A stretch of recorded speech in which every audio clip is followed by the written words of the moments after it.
Hello বন্ধুরা, আমি তোমাদের কাজল ম্যাম জ্ঞানজ্যোতি কোচিং সেন্টারের পক্ষ থেকে তোমাদের সকলকে জানাই স্বাগত। তো বন্ধুরা, আজকে আমি তোমাদের সঙ্গে যেই টপিকটি নিয়ে আলোচনা করব সেটি হচ্ছে হরপ্পাবাসীদের প্রধান উপজীবিকা। তো আলোচনায় যাওয়ার আগে তোমাদেরকে একটা ছোট্ট ইনফরমেশন দিতে চাই। তোমরা যারা আমাদের কোচিং সেন্টারে এখনো যুক্ত হওনি কিংবা যুক্ত হতে চাইছো, তারা উপরে দুটি নাম্বার দেখতে পাচ্ছ, 6295916282 এবং 7076398606। এই দুটি নাম্বারের মধ্যে কিন্তু যে কোনো একটি নাম্বারে যোগাযোগ করে আমাদের সঙ্গে কিন্তু যুক্ত হয়ে যেতে পারো। তো দেরি না করে আজকে টপিক সম্পর্কে কিন্তু আলোচনা শুরু করছি। তো বললাম যে হরপ্পাবাসীদের প্রধান উপজীবিকা। তো এই যে অন্যান্য যে প্রাক আধুনিক যে নাগরিক সভ্যতার মতো কিন্তু এই হরপ্পা সভ্যতার যে সংস্কৃতি ছিল কিন্তু প্রধানত হচ্ছে কৃষিভিত্তিক। তো বিভিন্ন যে পণ্ডিতরা ছিলেন তারা মনে করতেন যে সেখানে রবি শস্য হিসেবে গম, যব এবং যে খারিফ শস্য হিসেবে কিন্তু কার্পাস চাষ করা হতো।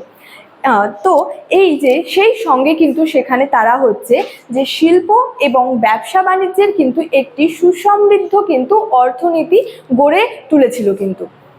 তো সেখানে যে প্রস্তর বা যে পাথর ও ধাতব কিন্তু অর্থাৎ বলা হয়েছে যে ধাতব ও যে প্রস্তরে কিন্তু সেখানে বিভিন্ন জিনিসপত্র কিন্তু আবিষ্কৃত হয়েছিল। সেখানে তামার তৈরি যে ছুরি, বাটালি, বড়শি, কাস্তে প্রভৃতি কিন্তু পাওয়া গিয়েছিল এবং তারা বিভিন্ন যে শৌখিন যে বিলাস সামগ্রী কিন্তু তৈরি করতো। তার সঙ্গে তারা যে বস্ত্রশিল্প এবং যে সূচি শিল্পের সঙ্গে কিন্তু তাদের একটা পরিচয় ছিল।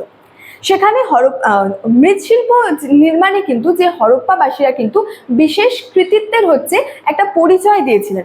অর্থাৎ মৃৎশিল্প নির্মাণে কিন্তু এই যে হরপ্পাবাসীরা যথেষ্ট পারদর্শী ছিল। মাটির জালা, থালা, কলসি, বাটি, খেলনা প্রভৃতি কিন্তু তৈরি করতো এবং এগুলিকে আগুনে পুড়িয়ে কিন্তু আরো মজবুত করা হতো। তারপরে এতে রং ব্যবহার করা হতো। তো এই যে পোড়ামাটির পাত্রের গায়ে কিন্তু তারা সাধারণত কালো রং ব্যবহার করতো। মানে এই যে জিনিসগুলি তারা তৈরি করতো, এই পোড়ামাটির পাত্রের গায়ে কিন্তু তারা সাধারণত কালো রং ব্যবহার করতো। এবং এছাড়াও বলা যায় যে সেখানে যে ইট তৈরির দিক থেকে তারা একটা উৎকর্ষতার কিন্তু পরিচয় দিয়েছিল। এই হরপ্পা সভ্যতায় কিন্তু দু ধরনের ইট ব্যবহার করা হতো, একটা রোদে পোড়ানো এবং একটি আগুনে পোড়ানো। এই দু ধরনের ইট কিন্তু হরপ্পা সভ্যতায় ব্যবহার করা হতো। এবং যদি ব্যবসা বাণিজ্যের কথা বলি, তো সেখানে স্থলপথ এবং জলপথে কিন্তু ব্যবসা বাণিজ্য চলতো। স্থলপথে যে অভ্যন্তরীণ বাণিজ্য এবং জলপথে সুমের, ব্যাবিলন প্রভৃতি দেশের সঙ্গে কিন্তু তাদের ব্যবসা বাণিজ্য চলতো।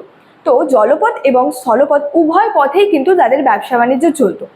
তো পরিশেষে এটা বলা যায় যে এই যে শিল্প এবং ব্যবসা বাণিজ্যের সমন্বয়ে কিন্তু তাদের অর্থনীতি কিন্তু যথেষ্ট সমৃদ্ধি ছিল এবং সেখানকার মানুষের যে জীবনযাত্রাও কিন্তু যথেষ্ট সচ্ছল ছিল।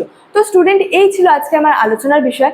ভিডিওটি তোমাদের কেমন লাগলো অবশ্যই আমাকে কমেন্ট করে জানিও এবং ভিডিওটি ভালো লাগলে বন্ধুদের সঙ্গে কিন্তু শেয়ার করতে ভুলবে না। দেখা হচ্ছে তোমাদের সঙ্গে পরবর্তী ভিডিওতে।